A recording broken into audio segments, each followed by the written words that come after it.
Thank you. Thank you, everyone. Bruce Lee is considered a hero, and arguably so. Of course, I think he's a hero because he's my dad, but I may be a little biased. But Bruce Lee did a lot of heroic things. We can see what those things are. Here we are, standing 42 years after he passed away, and we can look back and we can say, he was an innovator. He was an innovator in the world of fitness, in the world of health, in the world of martial arts, in the world of action film. He brought realism to fight choreography at a time when that was not the case. He was a person who broke barriers in Hollywood, becoming the first Asian leading man in Hollywood. He was a person who helped raise the profile of Asian men around the world. He was a person with a message. He was a teacher. He helped change the lives of his students, and he's inspired countless people since then with his philosophies. So he's done many heroic things. We can all see that. And let's not forget, he looked like this. He looked like a superhero. He is wearing a graphic one-piece costume. He is a fighter with almost superhero power and strength and speed. He had signature moves. He had signature sounds. He even had a signature weapon. But if you are to ask me why do I think Bruce Lee is a hero, and people do ask me that, it's for a very different reason. Actually, I think all of those things, all of the way that he looked and all of the things he accomplished in his life are the results of where his true heroism came from.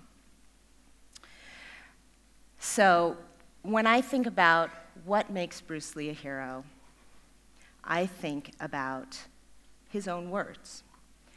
So he wrote at one point in time, as a young man, a letter to a friend of his, and in that he laid down what I'm going to call the recipe for an action hero. He said in that letter, wishing to cultivate yourself, first rectify your heart.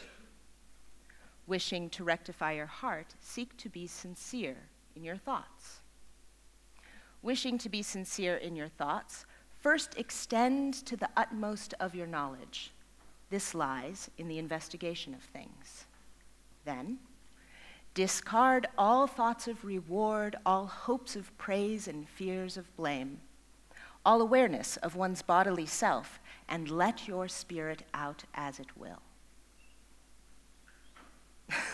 Pretty cool. But what does it mean? It's kind of hard to penetrate, right? It's kind of hard to take in and apply to yourself. So I have taken these thoughts and I've broken them down into 3 simple steps so that we all can see how we might be able to access our own hero. Step 1, and this is his word that he used as well, spiritual realization. Sounds kind of out there. So I'm going to use another phrase of his, which is, don't think, feel. At the age of 21, so think about that. He's 21 years old. He's a college student. He's trying to figure out what he wants to do with his life. He loves martial arts. He's teaching kung fu lessons to some people. He wrote a letter, again, another letter at the age of 21, to a family friend. And in that, he said, I feel I have this great creative and spiritual force within me that is greater than faith, greater than ambition, greater than vision. It is all these combined. My brain becomes magnetized with this dominating force which I hold in my hand. Whether it is the Godhead or not, I feel this great force, this untapped power, this dynamic something within me. This feeling defies description, and no experience with this feeling may be compared. It is something like a strong emotion mixed with faith, but a lot stronger. Now, what does that mean? That means he can feel something inside himself. He's in touch with his energy. He's in touch with his potential. So how do we do that?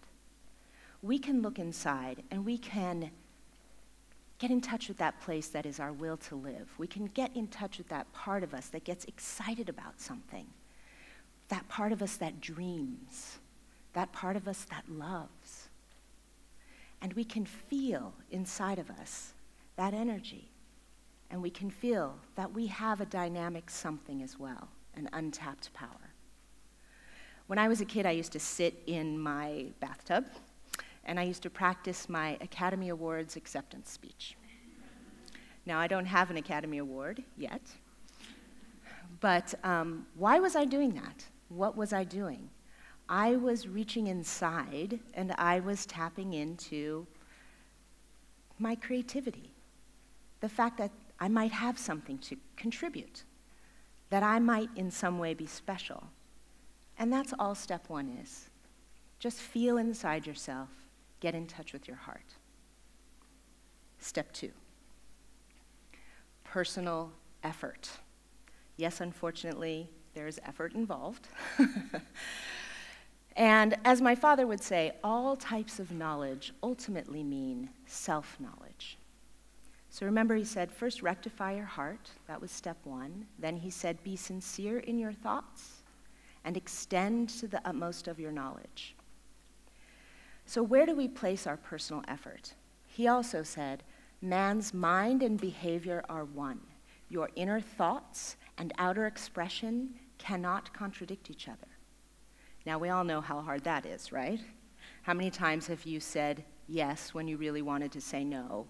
Or you've decided to do something because someone else said that it was a good idea? It's really hard to align your heart with your thoughts, with your actions out into the world. That takes effort. He said in that letter at the age of 21, a list of things that he knew about himself. Just happened to feel these things inside of himself. And he said, I'd like to let the world know about the greatness of Chinese martial arts. I enjoy teaching and helping people. I like to have a well-to-do home and family.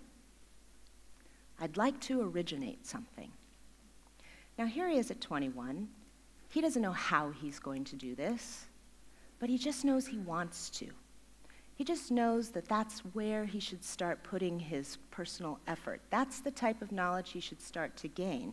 That's the investigation he should do. Now, why is it so hard to be who we are? It's because it's uncharted territory. There's no one to tell you whether you're right. Are you doing it right? There's no one to say whether you're on the right path. You have only yourself. You have only yourself to believe in and to have faith in.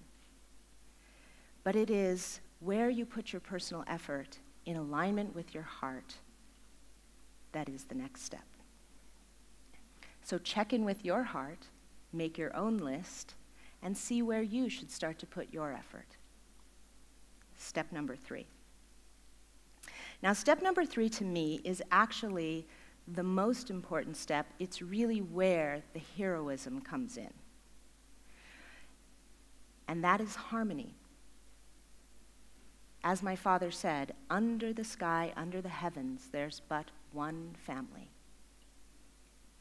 Now, what does this mean? It means that in that same letter, age 21, where he's saying, I want to do all these things, and I have this untapped power, he said, the goal of my planning and doing is to find the true meaning in life, peace of mind. Now, you can't have peace of mind if you're always in judgment.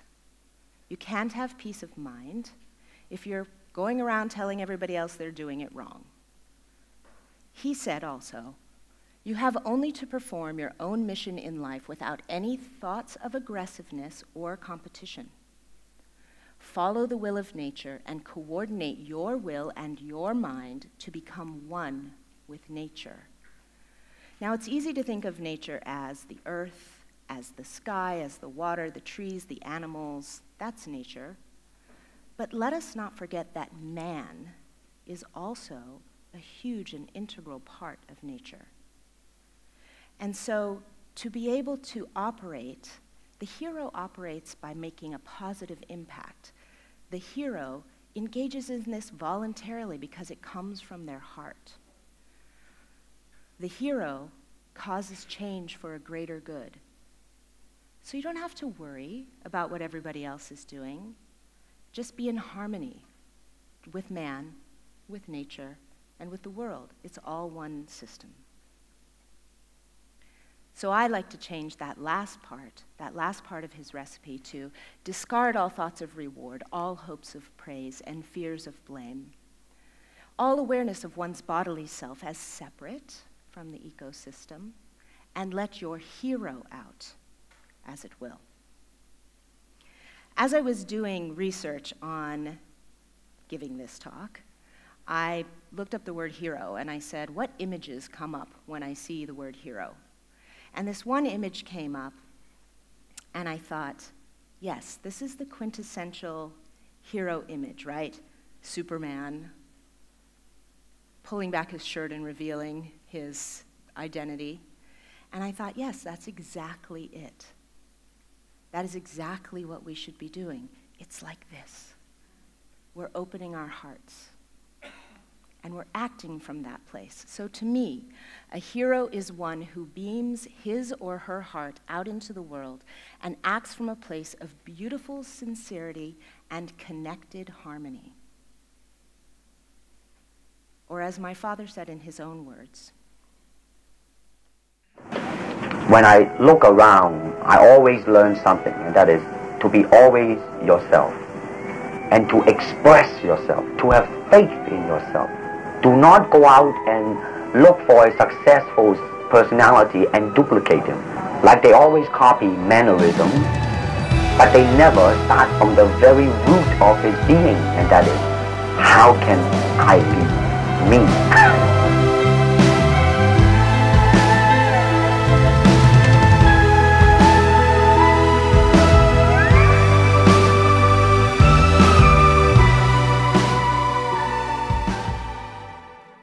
This is why we're still talking about Bruce Lee 42 years after he passed away.